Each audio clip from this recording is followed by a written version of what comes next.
Welcome to the ZimmCast, a program dedicated to bringing you what's new in agricultural marketing. The ZimmCast is the official podcast of AgWired and hosted by Chuck and Cindy Zimmerman. Hello and welcome to the ZimmCast. I'm Cindy Zimmerman. Chuck is still trying to get back from Ag Media Summit in Rogers, Arkansas, after one of those great nightmare situations where you're stuck on the tarmac for 2 hours and miss the last flight out of Atlanta, have to spend the night in a hotel with no luggage and no compensation because it was weather. And oh yeah, he has 2 of our grandchildren with him because they only live 2 hours away from Arkansas, and that seemed like a great idea, didn't it? Well, they couldn't get on a flight until 12:40 p.m., and that has now been delayed. And that, my friends, sums up why, after at least 900 trips for one or both of us over the past 20 years, we are hanging up our suitcases and staying home with the dogs after this year. But I did get to go to one last precision technology conference in Des Moines.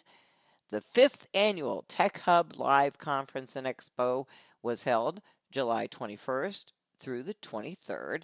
I had been to all 5 of them, and it featured more than a dozen major sponsors, nearly 70 exhibitors, 5 general sessions, 9 breakout sessions, 21 tech talks, and 15 fireside chats, in addition to the Women in Ag Tech pre-event conference. There were also 5 Crop Life Ag Tech Awards of Excellence presented this year. A new one added, the Emerging Leader Award, and it was presented to Aman Anand, Senior Leader with Nutrien Ag Solutions. I manage retail partnership. So anytime we have external innovation which we wanted to bring to Nutrien Ag Solution, I work on those real problem and bring innovation in-house. Well, today you were presented with a brand new award, a brand new Ag Tech Award, an Emerging Leader Award. Tell me a little bit about how you felt about receiving that award. It's wonderful. It's wonderful to be recognized, and I work in ag retail space for the last 18 years. I've interacted with more than 500 ag tech companies. So I believe, all our work through our team at Nutrien Ag Solution, and Nutrien is a very innovative company. We bring a lot of new startups in our fold where they solve a lot of our major pain points. So I definitely feel really good about it, also because we have that power. Nutrien Ag Solution has that power to scale up those innovation and amplify their narrative so that they can solve farmers' problem and help them make more money and help them provide more return on investment and having a clear ROI story. Well, you were just on a panel also here for Tech Hub Live talking about AI and what the future is for that. And you seem to be pretty positive about the future. Tell me just a little bit about your message and your thoughts on the future of AI in ag tech. Future of AI is very bright. My point is, and my thinking is, you have to adopt it. There's no other ways. Either you adopt it, or you might get left behind. And we have to understand that AI. I'm very optimistic about AI. The reason is, anytime you have new technology, people are skeptical. That's our human behavior. We always start with negative, and that's somehow our defensive mechanism. That's a human behavior, human psychology. But if you look deeper down into it, I believe it will give you a lot of avenues to save your time, streamline your life, and I would definitely recommend people to embrace it. And sooner they embrace it, they will see really positive outcome of that. And if you talk about agriculture, I always say that agriculture is highly complex modern biological system. So when you have a very highly complex system, you need all those tools from machine learning to generative AI to simplify your life, because now you're getting data from all across the place, multiple platforms, from your soil sensor to weather station to remote sensing, right? So when you have so much complex data set, you need something to simplify that. Otherwise, all those investment that you have to make those nice and fancy tool you cannot create insights from that.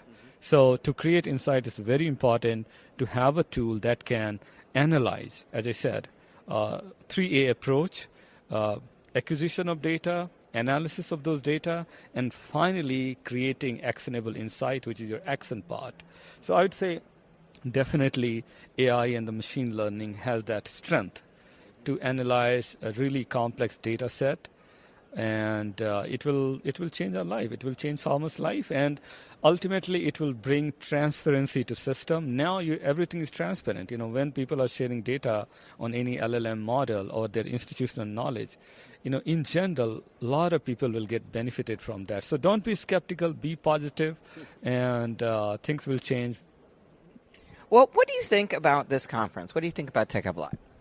Tech Hub Live, I'm also advisory board member. The reason I joined the advisory board because when I see other conference which has nothing to do with ag, and it create a lot of buzz, so it was my first thought that we need a real ag retail focused conference. There, where senior leader, it should be applicable to for everyone. Like a senior leader can join this meeting, they can learn something. An early career agronomist can join this meeting, they can learn something. So there, our goal through this conference is everyone in that ag value chain will get benefited from that. And somehow I'm noticing that we are somehow fulfilling that goal. And attendance was really good this year, whereas other conference I have noticed attendance fall down 40%, 40 to 50%. Here's numbers are encouraging. People are recognizing that this conference is something they should engage on. And definitely I'm very optimistic about this conference too. And it is creating a lot of value. Especially at a time which is very difficult when we are talking about AI to ag tech, where we lost billions of dollars. In the last 12 years, we lost like $15 billion in terms of valuation, and things are happening. So it is very important to have a conference where, we all can join together, we can talk, because I always say that innovation is not a solo act. We all have to work together to fix the problem, make our farming operation profitable, and make our farmers, our grower life beautiful. The Visionary Farmer Award this year went to fourth-generation Iowa farmer April Hemis, who has operated her family's 1,000-acre Century Farm for nearly 40 years, and yet still finds time to do combine karaoke in the fall for her Facebook fans.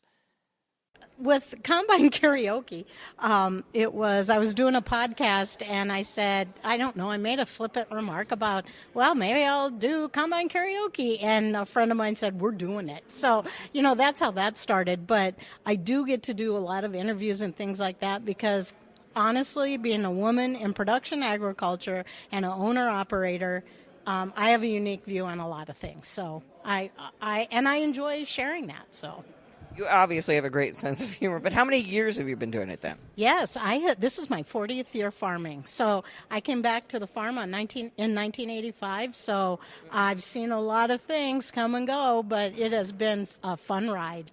And when we were asked about what you've seen the most change in it, your automatic answer was technology. Yes, 100%, because the way we have, and I'm not talking just seed technology, but the technology I have in my combine, the data I can accumulate and get to help me make those decisions, to make better decisions on every acre. And it's amazing because before we just kind of guessed and, oh yes, look, the hopper's full, yay. Well, is it 30% corn or 20% corn? That kind of makes a difference, Dad. So the ability to gather that information and use it on every acre has really helped move ag forward. How do you think that the perception of women in agriculture has changed in the last 40 years? Yeah, when I first came home, it was, oh, isn't it nice you're helping your dad and grandpa? Yeah. And then after a while, especially the people you work with, they would call me rather than them because they knew, I might not be the big money, but I was the decision maker. They knew I could talk to them about it and understood it. So it has evolved. Are we there yet? No. You know, I've always said I would love to get to a place where I said, "Hi, I'm April Hummus. I'm a farmer," and they don't automatically say, "Oh, what do you and your husband farm?" It's because he doesn't farm with me. So, you know, sometime I would like to get to that place. We're not quite there yet, but, you know. Well, I mean, as far as like social media is a technology that's evolved in the last 20 years. Do you think that has helped farming? I think it helps show people what we do and how we do it. Do they still have a grasp? No, because I think a lot of times they think we make so much money we can have all this equipment. No, I mean, when I have conversations with people and I said, yes, you know, this might cost me $500,000, but I have to pay for it in 5 years. And they look at me and with unbelievable, you know, and I said, yeah, I'm paying for a house in 5 years.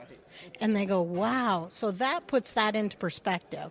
You know, I said, we're money managers. That's what we do. So it's, you know, and the farther away people get from the farm, the less they understand. You know, so it's our job to really get out there and ahead of it and explain and do the best we can at sharing our lives with people. And then people don't realize the cost when you talk about a $500,000 piece of equipment. But when you were asked what was the most expensive thing about farming, your answer was? My answer was land.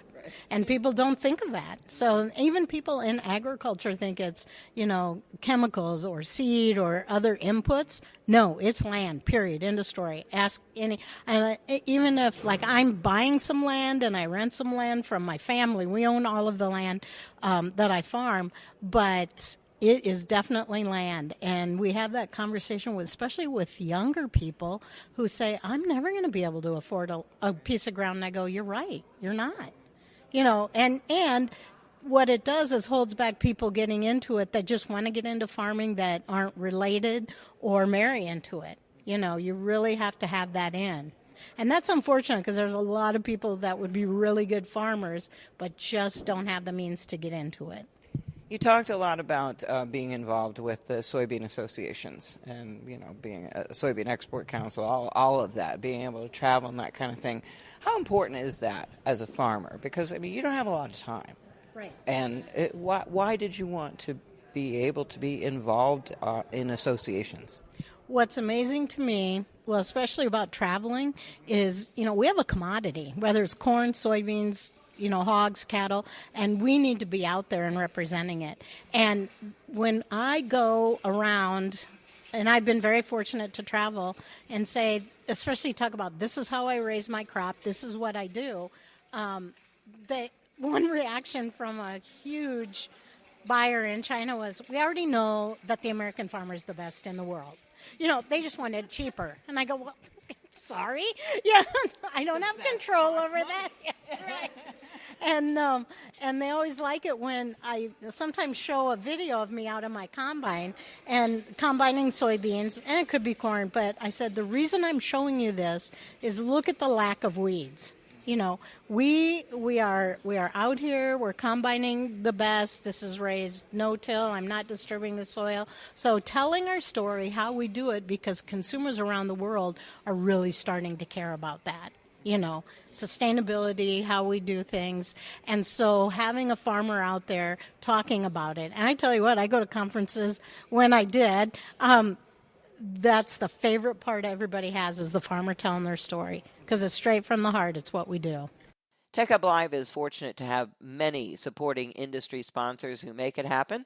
One premier sponsor is Ag World, represented by Scott Cogdill.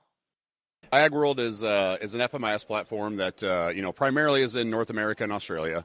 Worked across multiple verticals. Whether it be grower, vertically integrated growers, food companies, retailers, crop consultants. Just kind of a lot all over the market. But no, like really, what we're here right now is just making sure that we're getting connected with the retail market and just kind of getting Ag World a little bit reintroduced back to ag retail after I would say it was probably been quiet the last couple of years. And so kind of getting back out to the market in a little full force and getting Ag World reintroduced back to the retail market.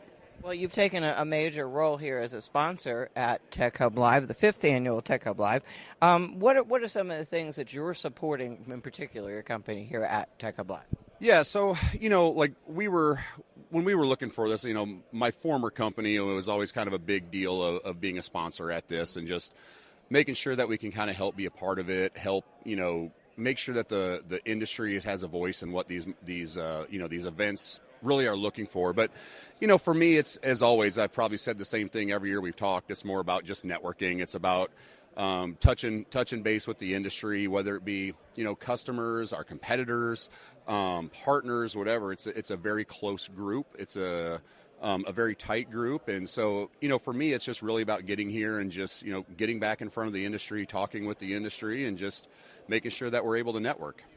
It seems like every year we're having more challenges. Every year is different, but it's the same. You got a lot of the same people, but a lot of the companies change from year to year. Yep. So what would you say right now are the top of mind concerns for the ag tech industry? I mean, my personal view, realistically, is stability. Full disclosure, I'm at AgWorld now because my former company was sold and essentially shut down, and and that's left ripples, and it's been a lot of what I would say shifting and movement within the industry, and it's been good, it's been bad, but at the end of the day, it creates uncertainty. I would say it's maybe made a segment of the industry to want to take take control of their own destiny a little bit more, which is something that I thought would maybe not necessarily come back, but I think it has. So, for me right now, it's just about understanding, like, how do we create a scenario where there's a message of stability, that we truly are here for agriculture, that we're not just a number on a spreadsheet that can be sold off or shut down or whatever at any time, and just making sure that the industry is truly building again towards what the market needs.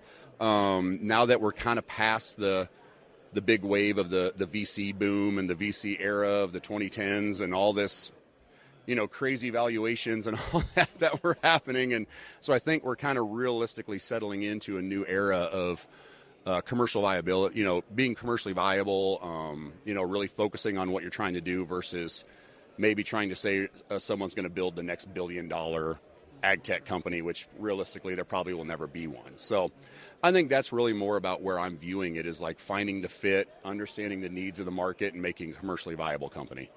Is there any new technology that you're particularly excited about right now? Oh, man. I hate to sound like a buzzword, but it is one. I think there's a lot of really great things that can be done with things like generative AI, whether it be from an integration standpoint or just even helping with like report creation or standardization of data. There's a lot of things that realistically generative AI or some of the other tools out there can do some of the early base lifting to help us speed the process. I'm not one of those ones that will ever believe that AI solves everything, because it doesn't, but it helps us actually speed up certain processes.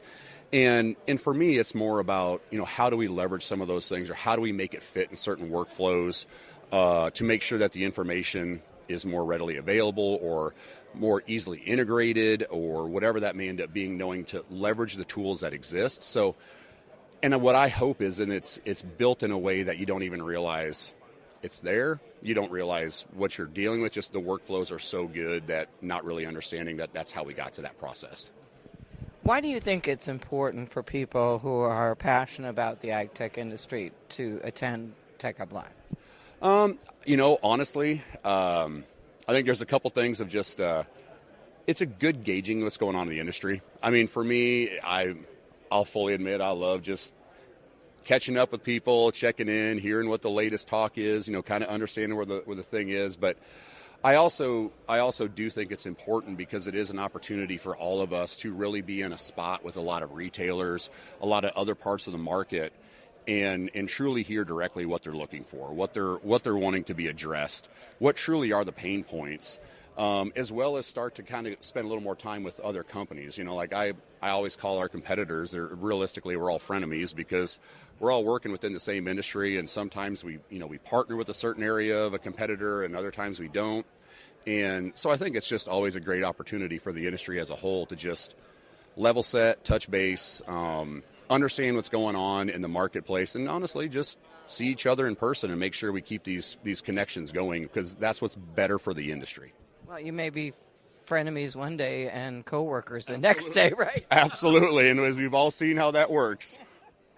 Well, you have been here all 5 years, right? Yes. Yep. For Tech Hub Live. Yep. What do you think about the evolution of the event? Yeah, I mean, I was lucky enough to be on the board the first couple of years, and and I think one thing that I always say is when year one, Ernie Chappell and I used to talk all the time about making sure that everything is commercially viable, right? That it's speakers, sponsors, whatever that may end up being, because I think in the past, like I said, of the 2010s, when you look at the VC and startup era that was just overtook ag tech, I think a lot of the conferences turned into just startup buzzword bingo.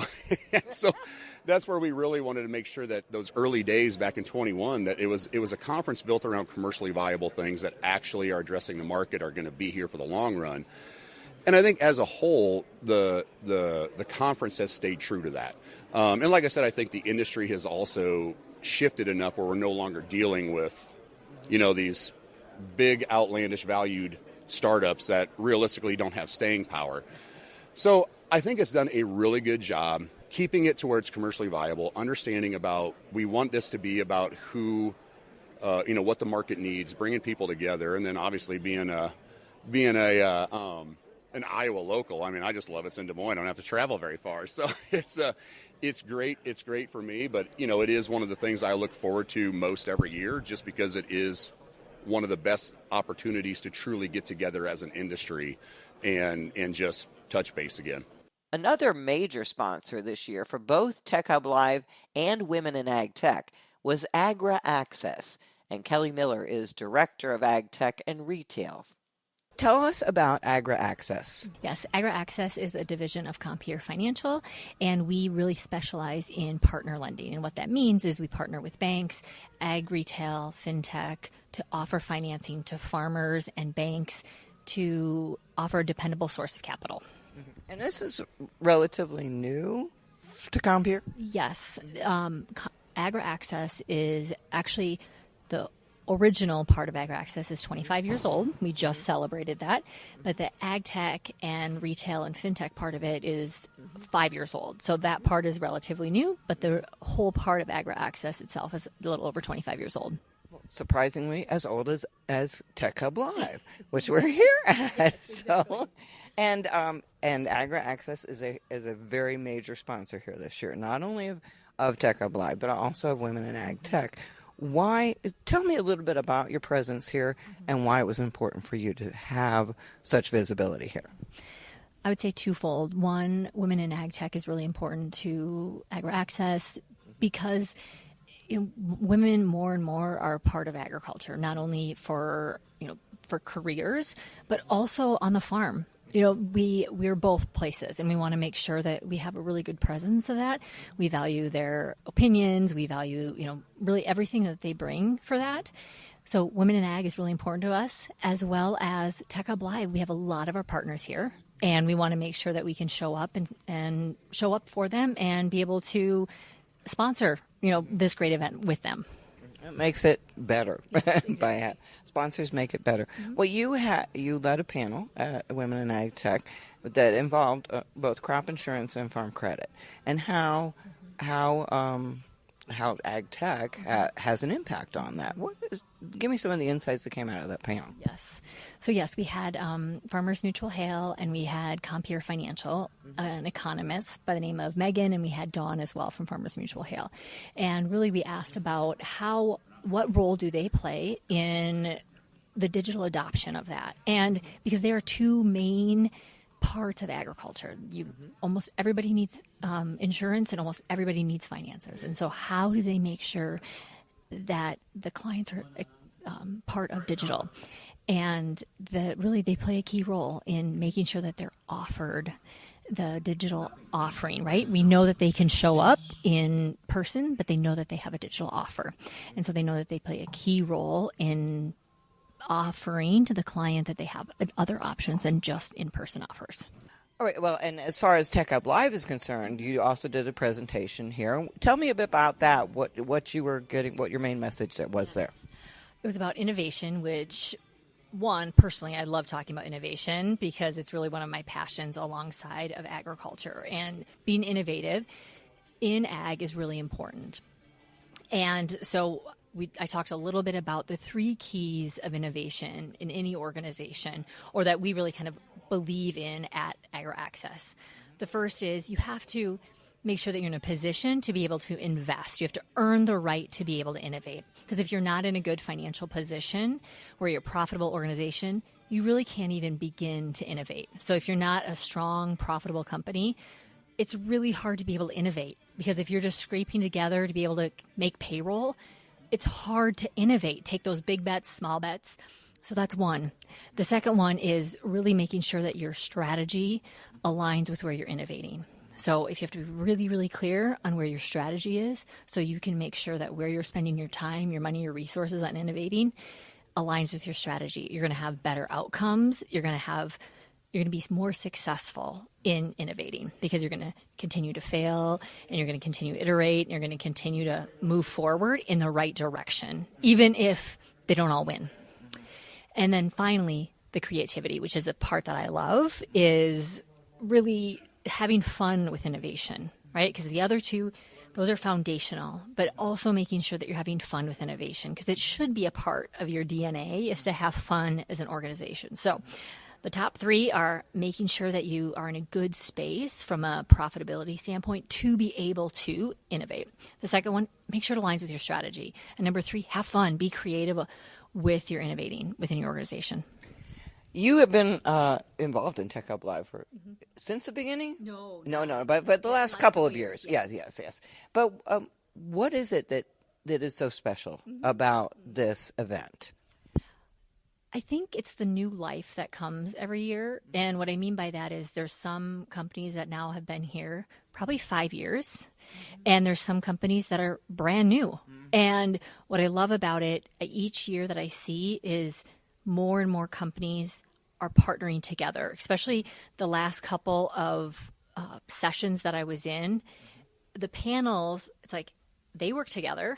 I bet if when they started a few years ago, they would have never dreamed to be working together. And so I think it's the magic that happens when you come into a room and you kind of put your egos aside and realize that, wait a minute, we could make this better if you put the farmer in the middle and the producer in the middle and just make this better for agriculture and put our minds together. And so I think that's what I love about Tech Hub Live in general, and maybe just even about the agricultural community as a whole. So I think that's what makes it so special.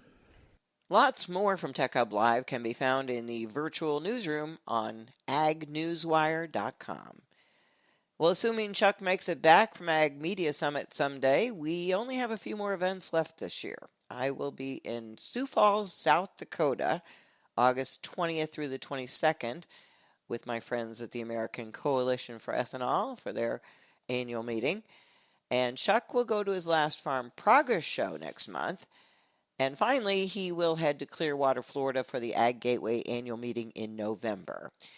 And as far as retirement goes, we are retiring from the road. With that, we'll be spending more time on our news release distribution service, podcasting, and a few other projects. And we're talking with some of our former freelancers about maybe taking over for us at some events, maybe next year. We'll have more on that later. And we'll probably still do the ZimmCast, at least every now and then. And that is the ZimmCast for this time. Thanks for listening. You've been listening to the ZimmCast, the official podcast of AgWired. Check us out at www.agwired.com to find out what's new in agricultural marketing.